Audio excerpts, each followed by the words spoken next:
Unscripted. KSU. Quick, tactical conversations from the heart of the power sports industry. In this business, time is torque. So hit the ignition, twist the throttle, and let's fire it up. Mark Sheffield, episode. Should I call you HOA head, HOA president? What do you prefer nowadays? Sir. Sir. My lord. Episode 12. We're diving back into service. All things service. I have some metrics I'm going to read here, but I want to get some insights and feedback and information from you for the service department. I think it's one that's overlooked many times and one that a lot of dealers need to focus more heavily on and pour more attention into. So first, I'm going to start with the pod clock is what I'm going to start with. Thank you, sir. Start our new 10-minute pod clock. But first, I'm going to dive into, after this beeps, man, this thing, I'm just getting thrown off my train here, but revenue mix. I pulled some metrics for revenue mix for our top 20% dealers, the top 20% of dealers that we're working with, and how much revenue is coming from the service department, just the service department. And it's somewhere in between 5 to 7% of revenue being generated from the service department. What are your thoughts on that number? I think it leaves a lot of room for opportunity and improvement. You look at where the auto dealers are at and how much of their profits and how much of their business is driven by service. And yeah, those customers use those vehicles every day of the week, but I still think that a lot of dealers, their service department is really just a life support mechanism for the sales department. It's not truly seen as a profit center. So I would say definitely lots of opportunity. Dig into that a little bit. Service and separating out your PDI, and what are your thoughts there? What are some insights there? What are your recommendations for the service department separating it for PDI? You know, when you look at a lot of dealers, more than half of the service revenues are based on what we do to support the sales department, building units, prepping them, hopefully bolted on some accessories and doing a little bit more work than like that. Maybe you've got 10 to 15% of the total labor dollars are based on warranty work that we do. And then the other 30 to 40%, round numbers, is customer pay. So, you know, we're not doing a lot of customer pay work in a lot of the service departments. And that's really the big opportunity for dealers to expand on. You know, you think about most dealers don't advertise service. They don't, a lot of owners, ETMs, go back to the service department when there's a problem back there, but otherwise try to avoid it. You know, you got a lot of dealers that have beautiful showrooms, and then you go back to service and guys back there are working on dirt floors with no AC. Maybe they're lucky they're down in Louisiana and they got a swamp cooler. They're kind of the forgotten few back there, live on the other side of the railroad tracks. But, you know, I think one of the things that we've seen over the years is that, you know, service becomes a big conflict of interest for the sales department. And if you've only got one service department and you've got a set number of techs, then they're trying to keep the walk-in customers happy. They're trying to do the warranty work that builds long-term relationships. And they're also trying to get units built, get stuff bolted onto them, working for a lot of different bosses because every salesperson's back there. Hey, can you get me done next? Can you get me done next? And that creates a lot of issues in that department, and it creates a lot of tension in the dealership. And so when we've kind of looked at the numbers for a power sports store, once you get to somewhere around 800 units a year, it's really time to start thinking about taking a butcher's knife and cutting your service department in half. And what I mean is having a customer pay and warranty department who does nothing but works on walk-in traffic, takes care of all the warranty issues, and then a separate, maybe smaller maybe the same size, but probably less support that works for the sales department. And so when the sales guys sell a machine or the sales manager needs some product prep for the showroom floor or for an event, that sales manager is communicating with a senior leader back there who's managing the PDI department. And you take that conflict of interest out of there. And so you remove a lot of tension from the dealership because it's not who are we going to take care of first. The sales support team, the PDI department, knows who they've got to take care of. And the sales manager knows that he's got a set group of people that are going to do the work that he needs to get done. And then you've got your customer pay and warranty department.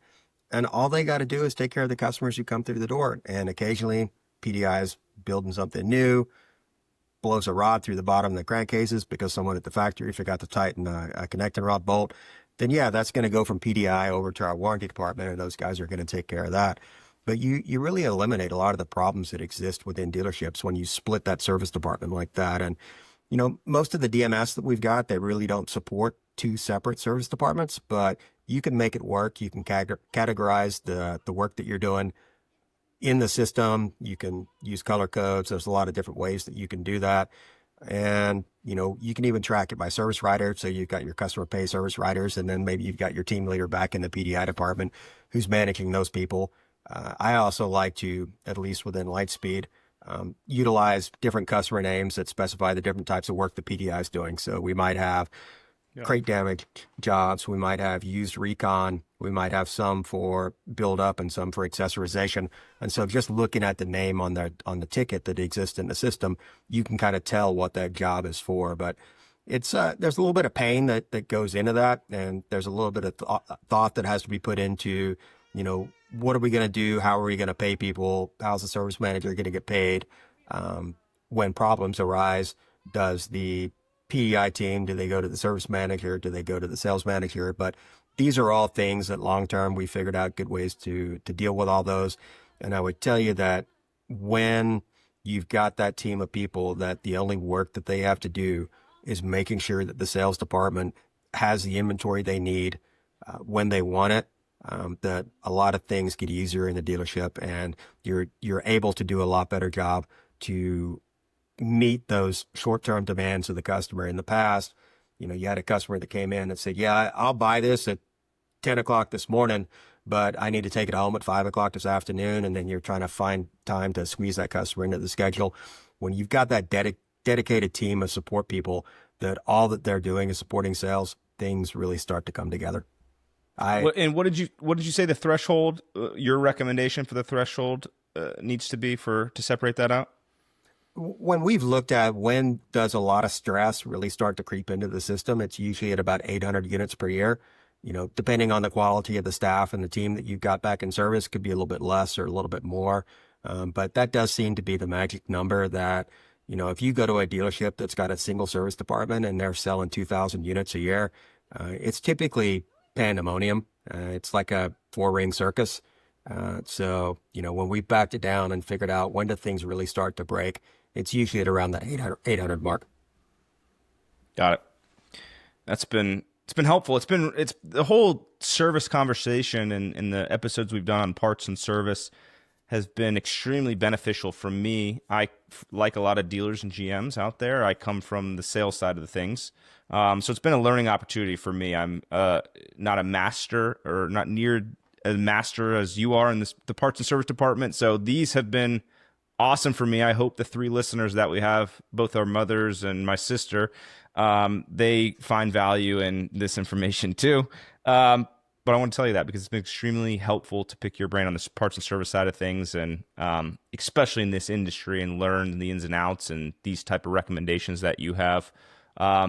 Is that what you see in dealerships too? I mean, are most GMs and dealer principals, or do they know parts and service like they should, or is there opportunity there? No, I'd say from all the 20 group work that I've done, that less than 20% of GMs and owners came out of either service or parts. Me kind of being an oddball, I came out of parts. And to be honest, before I kind of went down this path that I started 20 years ago, had I had the opportunity to just be a parts manager for the rest of my life, I probably would have been perfectly fine with that. I like part numbers. I like that consistent technical process that goes into that. But I think I'm kind of one of the oddballs, not only in that situation and many, but yeah, it's rare that you see a GM that, can speak to service. It's a funny exercise to do, in a 20 group room, to ask to put up two words on the board, efficiency and productivity, and then ask the dealers, how do you calculate that? And two, maybe three out of 20 ever really know what goes in there. And half of them are going to get efficiency and productivity reversed and not know exactly what is what. But, I think that every good GM needs to spend time in every department. They need to understand how every department operates and runs. But in the end, when your dealership really starts to grow and get big, for a lot of dealers, if you're a super sales focused owner or GM, then just go out and hire the talent, spend some money on a really good service manager. There's probably 10 good power sports service managers across the entire country. So go out and find one of those 10 guys and hire them. And, they're tough to find and they don't come cheap. But when a dealer has a service department that runs smooth and orderly, it's magical. Look at that. It's Yeah. That Yeah, was look, magical. I hit it. It's always you that runs over. 6 minutes, 10 minutes, you just can't pull it together. It is all me. I have two thoughts, and I'll make it quick. One, I pulled another metric that I thought was interesting. Effective labor rate for our top 20% of our dealers was at $140. The average was at $126. You have like 10 seconds. What are your thoughts on that? I don't like that calculation because it's the sum of two other things. It's essentially your labor rate times your efficiency. And very few dealers even calculate their efficiency correctly. So in the end, if it's low, you still got to figure out, why is it low? Is it low because your labor rate's low, or is it low because your efficiency is low? So it's a metric. It kind of points you in a direction, but it doesn't tell you what you need to fix. Okay. I like that feedback. Lastly, say I'm a green pea, or, I'm a new GM. I am a green pea, so you don't need to say that. I'm a new GM, a new dealer principal, and I came from the sales side of things once again. Who should dealers, GMs, managers, whoever, lean on for training and development, or to learn parts and service better? Like, do you have any go-tos? Do you have any recommendations, or is it internally? Do you hire externally, or who should they lean on? There's a lot of training out there, and I don't have like a direct recommendation on who does the best job on that. I would tell you something that we started a couple of years ago in our 20 group was at the first and the last meeting of the year, we were bringing a department manager. So after a couple of years, you made it through sales, service, finance, and parts, and we created contact groups so that those managers could communicate with each other. They came to a 20 group meeting. They spent 2.5 days with the rest of the group. They did their own breakout session. And I think just that process was really starting to show some good results. And, getting those guys together, because they're all dealing with the same problems, and giving them the opportunity to kind of talk about, here's what problem I'm dealing with. And then somebody else is like, well, here's how I solve that. And most of them are all using the same DMS. So they kind of understand that. And, you pick up all kinds of tips and tricks. I mean, I was sat in on a seminar that Brian Tierney put on the other day at Lightspeed. And, I feel like I know my way around Lightspeed quite well. And I was like, oh, crap, that's how you do that. I didn't even know. And so I think there's a lot of small things like that. And, if you're not in a 20 group, join a 20 group. And there's a few different providers in the industry. Join one, you'll get something out of it. And it's not easy. It can be tough to air your dirty laundry out in front of everybody. And, sometimes you got to stand up and say, I suck. But if you're a dealer who wants to operate one of the best dealers in the country, then you got to do that with a strong service and parts department that are foundational to your dealership. Awesome final thought. And your little chime let us know that we're really over on time now. So with that, thanks again for joining us. Thanks again for diving into service, all the recommendations, and look forward to seeing some of you guys at AIM Expo. We'll be there. Join us. Yeah. Anything else, Mark? BRP interview with David Baker is still happening. We had to push it back a couple of weeks due to their public earnings call, but stay tuned. That is coming. Got some good questions for David, so looking forward to that one. Awesome. See you next time. Appreciate you riding with us on Raw and Unscripted. KSU. We'll be back next week with more ways to rev up your dealership success. Until next time, keep the throttle wide open. Wide open.